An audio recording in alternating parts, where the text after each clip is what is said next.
Isang silid na naliligo sa liwanag ng buwan. Dalawang anino ang magkayakap.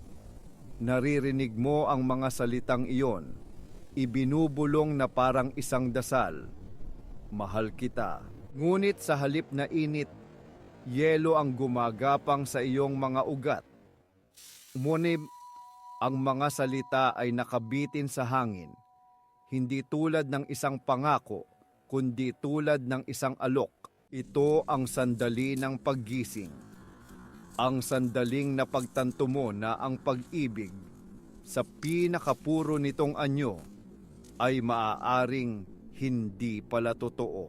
Maligayang pagdating sa madilim na katotohanan ng hypergamy. Dito, ang mahal kita ay hindi isang damdamin. Isa itong kontrata. Naisip mo ba kung bakit tila may listahan na kailangan mong punan? Isang listahan ng mga katangian, ari-arian at potensyal.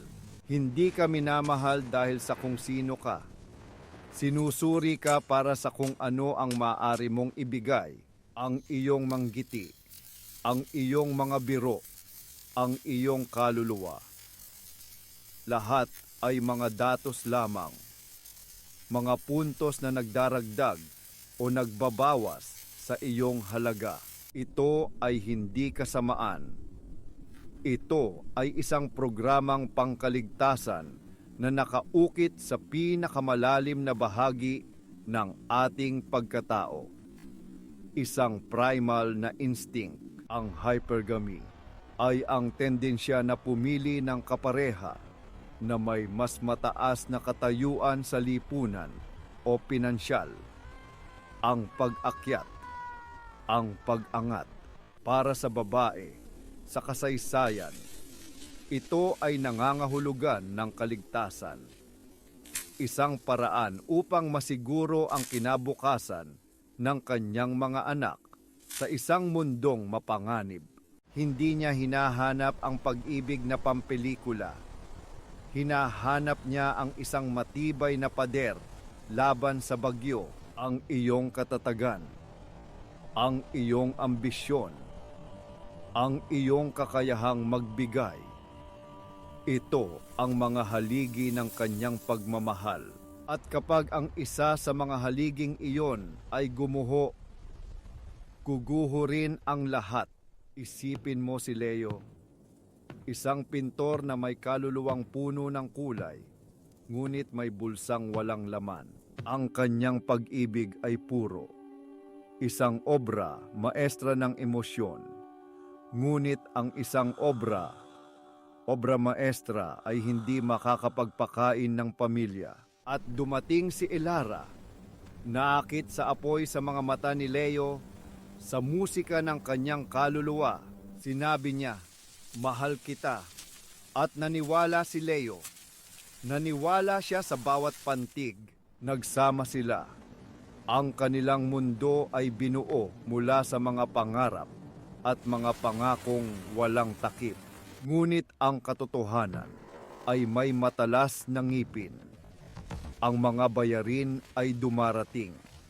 Ang gutom ay kumakalam. Ang apoy sa mga mata ni Leo ay nagsimulang manghina, napalitan ng anino ng pag-aalala. At napansin ito ni Elara. Ang kanyang tingin ay nagsimulang magbago. Ang paghanga ay naging pagtatasa. Ang kontrata ay hindi natutupad. Ang investment ay nalulugi. Isang araw, umuwi si Leo, talunan. Isang pangarap ang gumuho. Isang oportunidad ang nawala. Hinanap niya ang yakap ni Elara.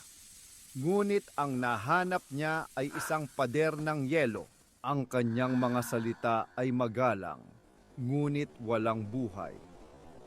Okay lang yan, sabi niya. Ngunit ang kanyang mga mata ay nagsasabing, tapos na tayo. Ito ang paglabag sa kontrata. Ang for richer, for poorer ay merong expiration date. Ang pag-ibig na nakabase sa potensyal ay namamatay kasama ng potensyal na iyon. Nakikita mo ba? Hindi ito personal. Ito ay transactional. Ang mahal kita ni Elara ay isang investment. At nang bumagsak ang merkado, inilabas niya ang kanyang puhunan. Malamig, masakit. Ngunit ito ang sikolohiya sa likod ng kurtina. Ang instinct na ito ay hindi limitado sa mga babae. Sa modernong mundo, ang mga papel ay nagbabago. Ang mga lalaki ay naghahanap din ng value, kabataan, kagandahan, fertility. Ito rin ay isang anyo ng hypergamy. Ang kontrata ay may dalawang panig. Laging mayroong palitan. Kaya paano mo malalaman? Paano mo matutukoy ang pagkakaiba ng tunay na pagmamahal at isang magandang kasunduan? Tingnan mo ang kanilang mga kilos kapag wala kang maibibigay. Sa oras ng iyong kabiguan, doon mo makikita ang katotohanan. Dahil ang tunay na pag-ibig ay hindi isang investment. Ito ay isang kanlungan. Ang kontrata ay nagsasabing, mamahalin kita kung mayaman ka, kung matagumpay ka, kung malakas ka. Ang tunay na pag-ibig ay nagsasabing, mamahalin kita dahil sa iyong mga peklat, sa iyong mga kabaliwan, sa iyong pagiging ikaw. Ang hypergamy ay hindi isang hatol. Ito ay isang lente. Isang paraan upang makita ang mga hindi nakikitang motibo sa likod ng mga matatamis na salita. Huwag kang matakot sa katotohanan ito. Gamitin mo ito.